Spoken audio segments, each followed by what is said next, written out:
pueblo del centro.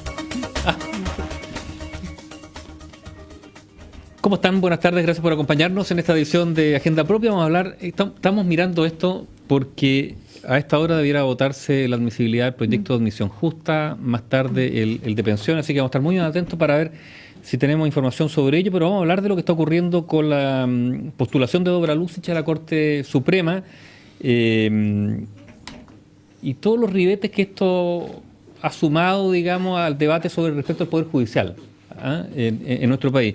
Está el caso de los ministros de la Corte de Apelaciones de Rancagua, las polémicas por los fiscales.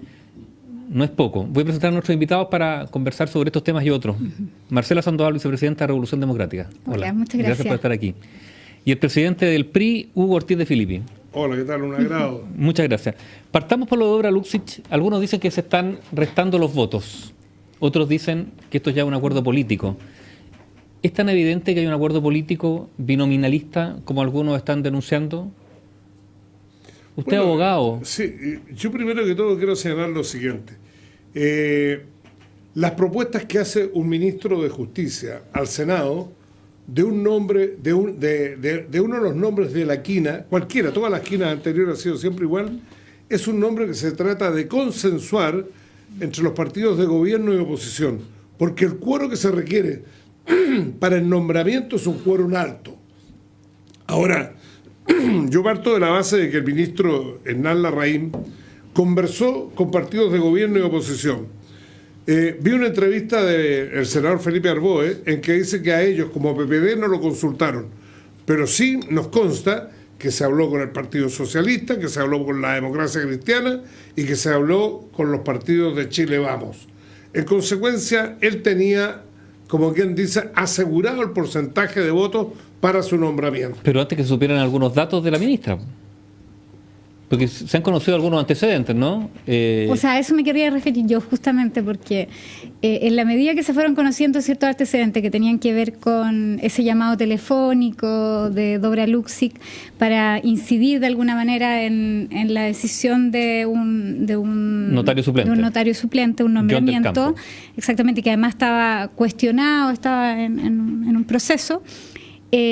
Varias fuerzas se fueron restando de los argumentos a favor de este nombre. O sea, de hecho hoy día, no sé, hoy día o ayer fue que Evópoli y la UDI ya se pronunciaron como diciendo el apoyo relativo y además dejando en manos del Congreso ya la decisión, porque evidentemente una cosa es el nombre que sale de la quina, digamos, desde la moneda, pero otra cosa es lo que se resuelva en el Congreso, pero evidentemente que ahí detrás siempre hay una conversación política.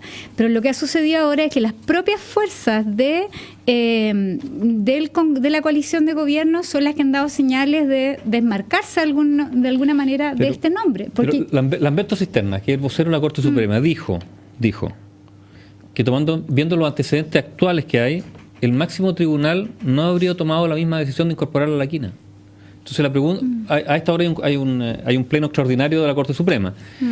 ¿Puede la Corte Suprema, bueno, ya no puede hacer nada, ¿no es cierto? No puede. Las personas que están en la quina están en la quina.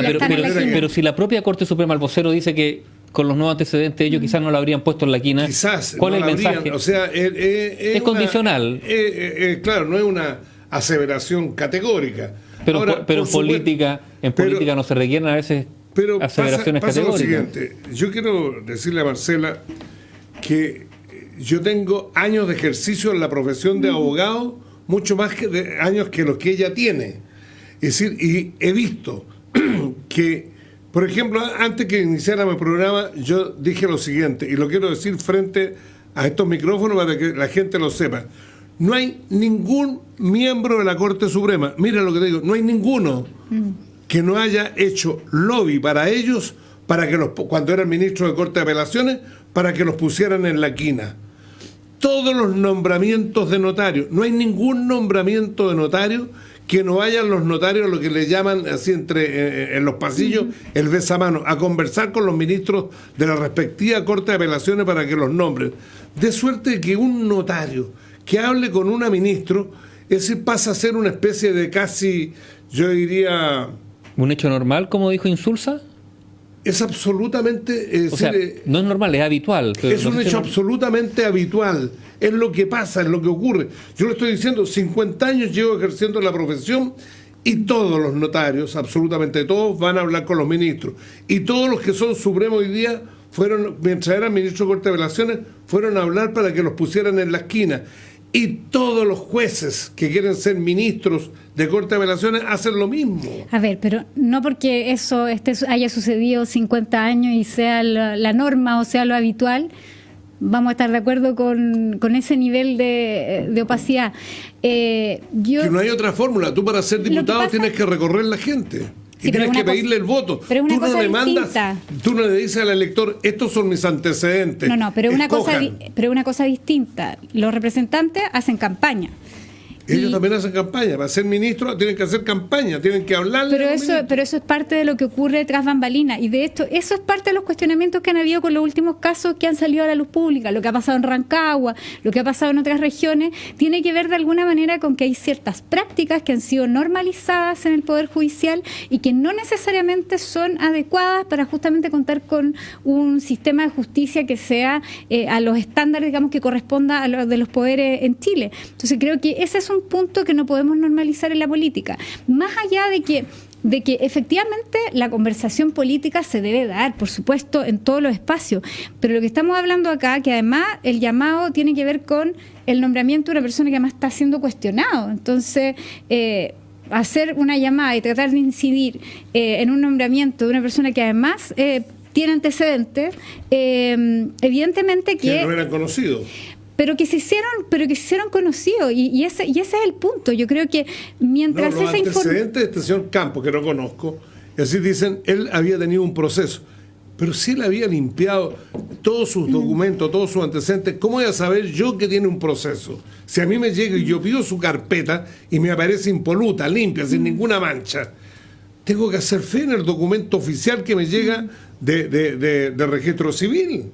Sí, pero yo creo que las señales justamente de hoy día de algunas fuerzas políticas del propio conglomerado digamos, de gobierno, que se desmarcan de alguna manera de este nombre de la jueza, evidentemente dan una señal. O sea, si estuvieran absolutamente de acuerdo, no darían esa señal. Es que lo que pasa es que yo creo que quizá el tema no es el nombre de Dobra Luxich, sino el mecanismo en virtud del cual... En eso sí que estoy de acuerdo. Ya, porque el mecanismo del binominal, ¿no es cierto? Sí, la centro izquierda aquí o la centro derecha allá, y van 2 y 2 o 1 y 1, y como hay un acuerdo previo ahora, están obligados a votar a favor de ella. Es tan cierto lo que tú acabas de señalar, que el ministro de Justicia, Hernán Larraín, tiene un grupo de personas trabajando para tener una nominación dentro del Poder Judicial que sea distinta a lo que hoy día existe.